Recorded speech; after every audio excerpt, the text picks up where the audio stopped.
संव्रत नाम का एक राजा हुआ, जिनको एक ही पुत्र था। राजा ने राहगीरों के लिए एक तालाब खुदवाया, किंतु उसमें जल ना रहा, सूख गया। राहगीर उस रास्ते से गुजरते और सूखे तालाब को देखकर राजा को गाली देते थे। इस खबर को सुनकर राजा दुखित हुआ कि मैंने तालाब खुदवाया, मेरा धन व धर्म दोनों ही व्यर्थ हो गए। उसी रोज रात राजा को स्वप्न में वरुण देव ने दर्शन देकर कहा, यदि तुम अपने पुत्र का बलि तालाब में दोगे तो जल भर जाएगा। सुबह राजा ने स्वप्न में कही बात दरबार में सुनाई और कहा, मेरा धन व धर्म भले ही व्यर्थ हो जाए, पर अपने पुत्र की बलि नहीं दूंगा। यह बात लोगों से होती हुई राजकुमार तक पहुंची, तो वह सोचने लगा कि यदि मेरी बलि से तालाब में पानी आ जाए तो लोगों का भला होगा। यह सोचकर राजकुमार अपनी बलि देने तालाब में बैठ गया। अब वह तालाब पानी से लबालब भर गया। जल के जीव जंतुओं से तालाब परिपूर्ण हो गया। इकलौते पुत्र के बलि हो जाने से राजा दुखी होकर वन को चला गया। वहाँ 5 स्त्रियां व्रत कर रही थीं, जिसे देखकर राजा ने पूछा, कौन सा व्रत और क्यों कर रही हो? पूछने पर स्त्रियों ने हल षष्ठी व्रत की संपूर्ण विधि विधान बतलाई। उसे सुनकर राजा वापस नगर को आया और अपनी रानी के साथ उस व्रत को किया। व्रत के प्रभाव से राजपुत्र तालाब से जीवित बाहर निकल आया। राजा अपने परिवार सहित हल षष्ठी माता की जय जयकार कर सुखपूर्वक निवास करने लगा। बोलिए हल षष्ठी माता की जय हो। उज्जैन नगरी में 2 सौतन रहती थी। एक का नाम रेवती तथा दूसरी का नाम मानवती। रेवती को कोई संतान न थी, जबकि मानवती के 2 पुत्र थे। रेवती अपने सौत के बच्चों को देखकर हमेशा सौतिया डाह से जलती रही और उनके पुत्रों को मारने का जतन ढूंढती रहती थी।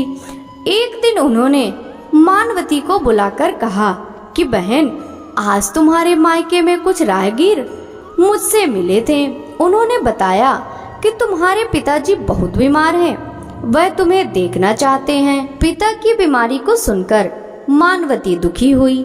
रेवती कहने लगी कि बहन, तुम शीघ्र अपने पिता से मिलने चली जाओ, तुम्हारे आने तक मैं बच्चे का ध्यान रखूंगी। सौत के बात को सच मान अपने पुत्रों को रेवती के हाथों सुरक्षित देकर मानवती पिता से मिलने अपने मायके चली गई। अब रेवती बच्चे को मारने का अच्छा मौका जानकर उन दोनों बच्चों को मारकर जंगल में फेंक आई। इधर मानवती जब मायके पहुंची तो पिता को स्वस्थ देखकर पिता से अपनी सौत की कही बातों को कह कुशल क्षेम पूछती है। अब मानवती के माता पिता ने अनहोनी के संदेह से पुत्री को जाने को कहती है, किंतु मानवती की माता ने कहा, पुत्री, आज हल षष्ठी माता का व्रत का दिन है, अतः तुम भी पुत्रों की दीर्घायु की कामना से यह व्रत कर आज की जगह कल चली जाना।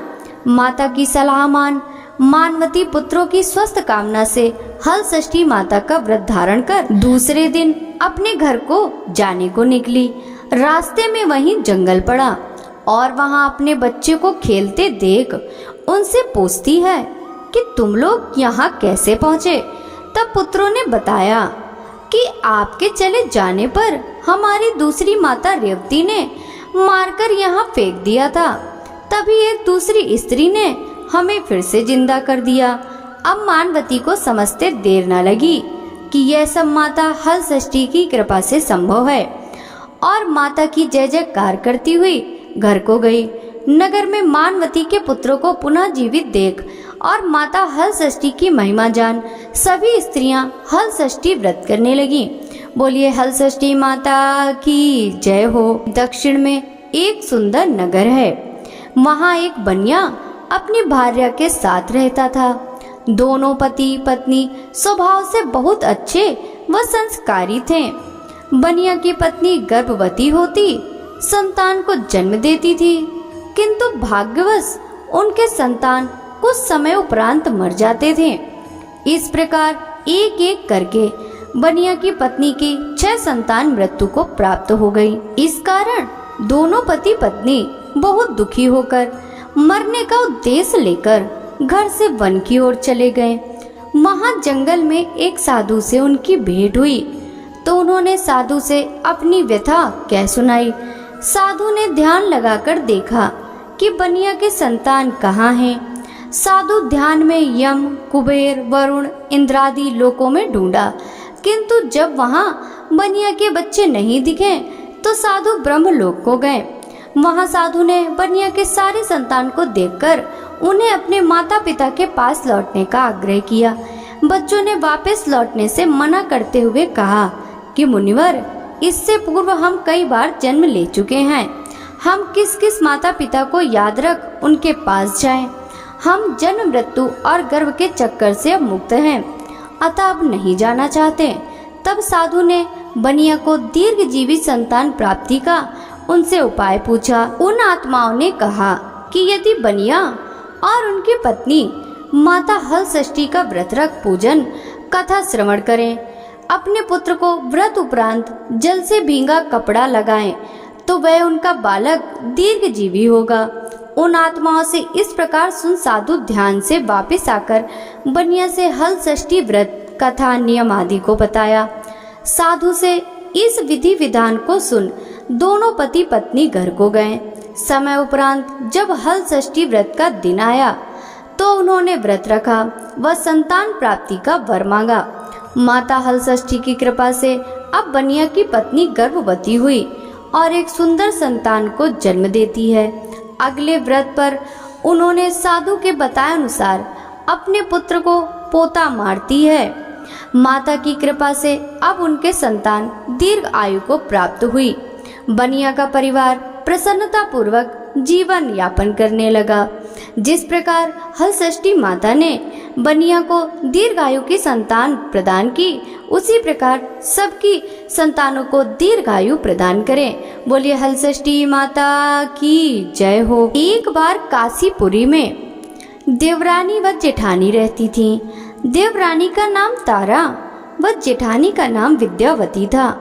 दोनों ही नाम अनुरूप तारा उग्र स्वभाव व विद्यावती अति दयालु थी।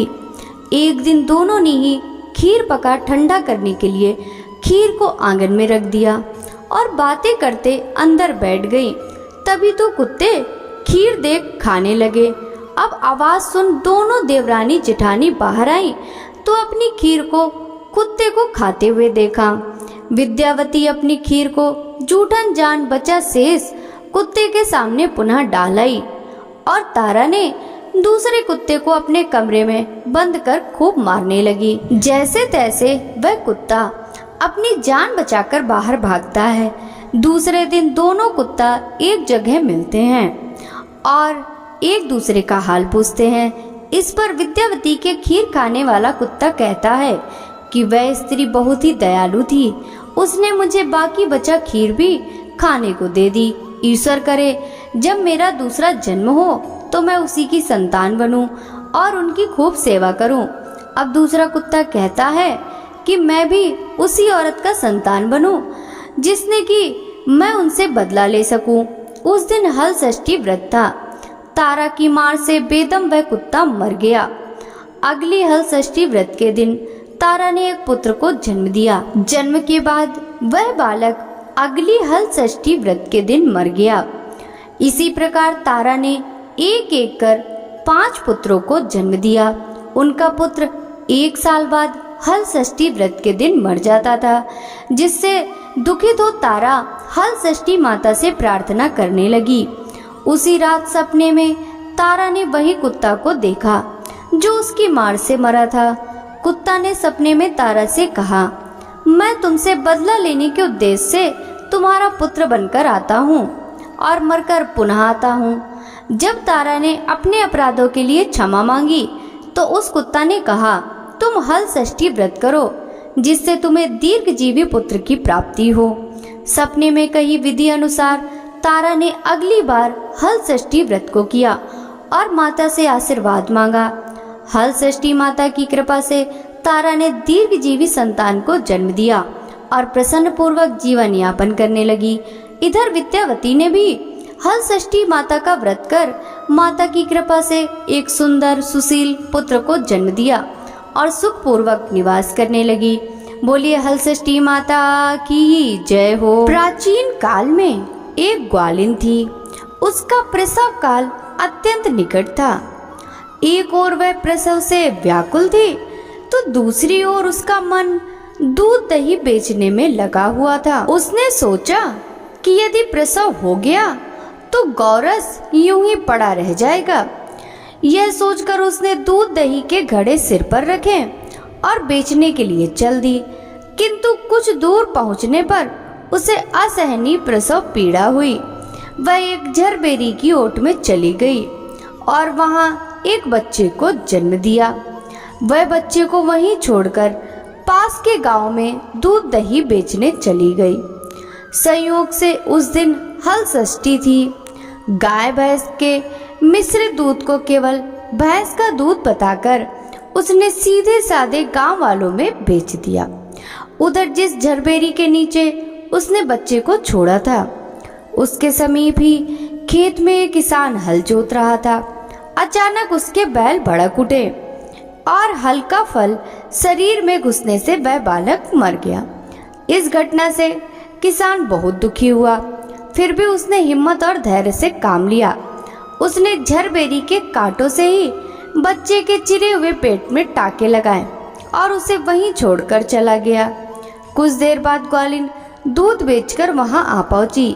बच्चे की ऐसी दशा देखकर उसे समझते देर नहीं लगी कि यह सब उसके पाप की सजा है। वह सोचने लगी कि यदि मैंने झूठ बोलकर गाय का दूध न बेचा होता और गांव की स्त्रियों का धर्म भ्रष्ट न किया होता तो मेरे बच्चे की यह दशा ना होती।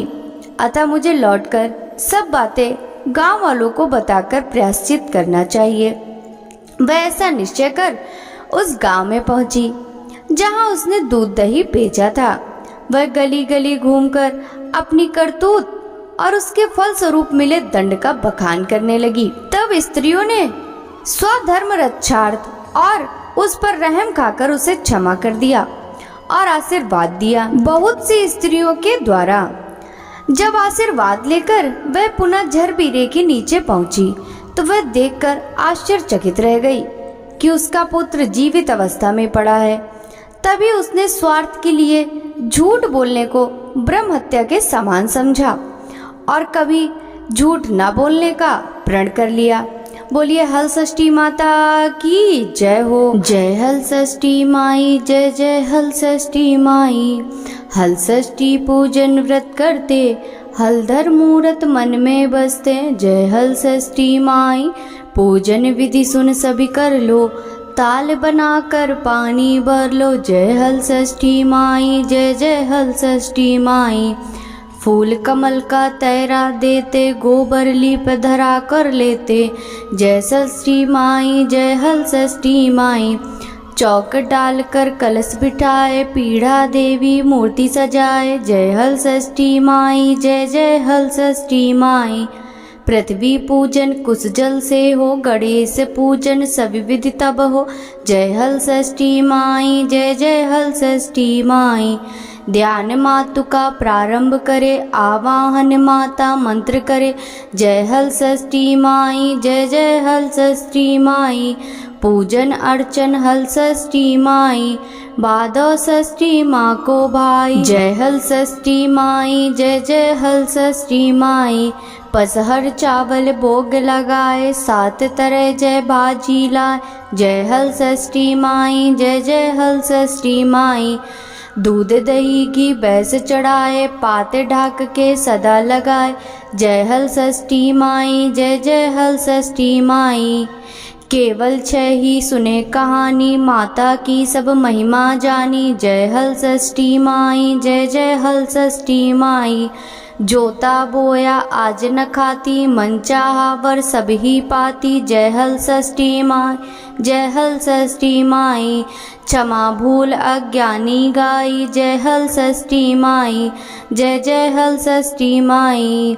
बोलिए षष्ठी मैया की जय हो।